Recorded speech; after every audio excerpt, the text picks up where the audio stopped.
Scout, that you? You out there? I'm watching for Atticus. Come in and watch before your father gets home. In a minute, Calpurnia. Always orders me. You hear me, Scout? Talking to Miss Maudie. Scout! Hey, Miss Maudie. Hey, Scout. You smell my mimosa? It's like angel's breath. Yes'm. And you hear the mockingbirds? You hear the mockingbirds? Yes'm. When Atticus gave Jem and me air rifles, he told us never to shoot the mockingbirds. He's right. Mockingbirds don't do nothing but make music. They don't eat people's gardens, nest in corn cribs. All they do is sing their hearts out. That's why it's a sin to kill them. This is an old neighborhood, ain't it? Been here longer than the town. No, I mean the folks on this street are old. Me and Jem's the only children. Mr. Bose is close to 100, and Miss Stephanie, she's old. And Atticus, he's ancient. Not being wheeled around yet. Neither's your father. He's nearly 50. Jem asked him why he's so old, and he said he got started late. You're lucky. You and Jem have the benefit of your father's age. If Atticus is 30, you find life quite different. I sure would. He can't do anything.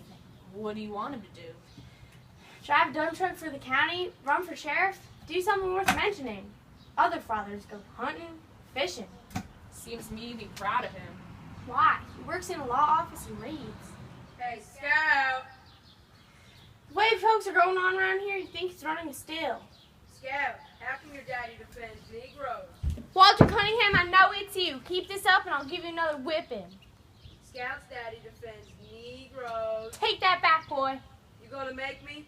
My folks say that Negroes ought to hang out by the water tank. I'll never talk to you again as long as I live. I hate you and despise you, and I hope you die tomorrow.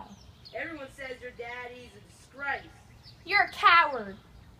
Everyone! Coward! Scout, I told you to wash it before your father gets home. And I told you in a minute. Your brother's already washed up. How come he can't behave as well as Jem? He's older than me and you know it. Ow, the water's too hot. Keep scrubbing. Even in 1935, Maycomb, Alabama is an old town. Tired old town. In rainy weather, the streets turn to red slop, the courthouse sags and square, and grass grows on the sidewalk. Old mules hitched to Hoover carts flick flies in the shade. There's nothing to do, nowhere to go, and no money to buy it with. Maycomb County has recently been told is nothing to fear but fear itself.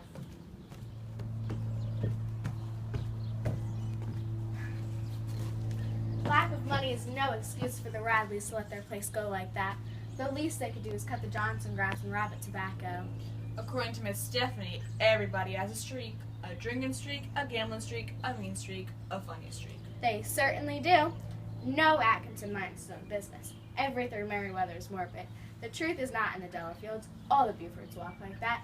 And if Mrs. Gray sips gin out of a Lydia Pinkham bottle, nothing unusual. Her mother did the same. As for the Radleys... Afternoon, ladies. Judge Taylor, Sheriff. Atticus, you home? Not yet, Mr. Tate. Afternoon, Judge Taylor. Cal, tell him we were passing by. You want him to call? We'll be seeing him anyways.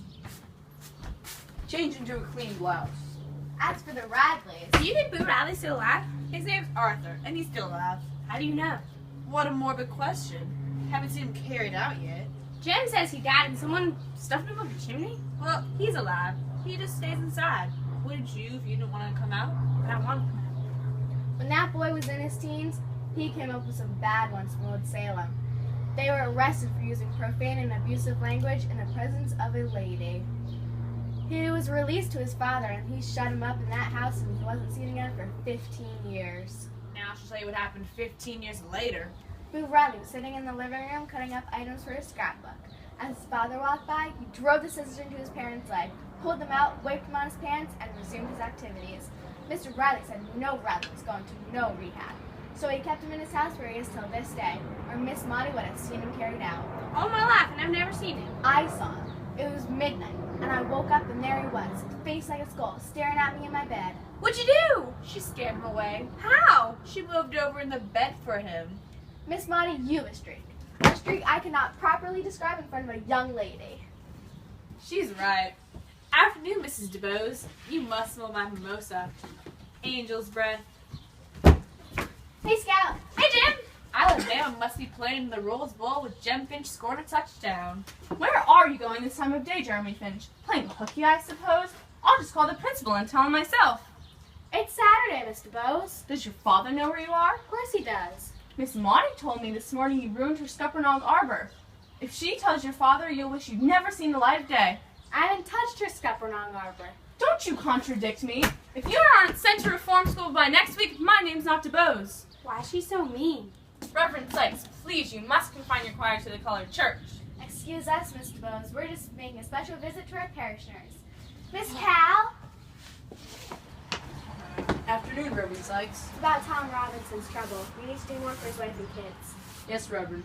It's been dark days, days of trials and tribulations. Yes, Reverend. The next 3 Sundays are going to his wife and kids. Yes.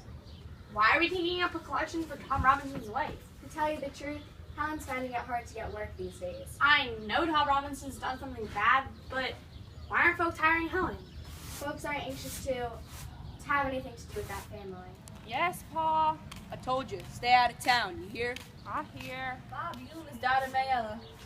Good times are bad. They live off the county in a small Negro settlement. Only thing Bob Ewan can hold on to that makes him better than his neighbors is the fact that if he scrubbed his skin in lye soap and hot water, his skin is white. Why'd you stop talking? Those are just yules. I'm not surprised they stopped talking. I've got a lot of calls to make. Goodbye, Miss Jean Louise. Call me Scout. See you Sunday, Cal. We'll do all we can. Bye. What did Tom Robinson do? I mean, what did they say they did? Old Mr. Bob Ewell accused Tom of raping his girl and had him locked up. But everyone in Maycomb knows what kind of folks the yules are. What's all that singing? Jim, what's rape? Ask Cal. I think you better ask your father. We'll be eating soon. I just want to know. Hey, tell yourself. I'm Charles Baker Harris, and I can read. So what? Just thought you'd like to know. People call me Dell, and I live with my Aunt Rachel. You're kind of puny. I'm little, but I'm old. How old's your father? I haven't got one. Is he dead? No. If he's not dead, then you got one. Don't mind her, Dale. How can he say he doesn't have a father if he's not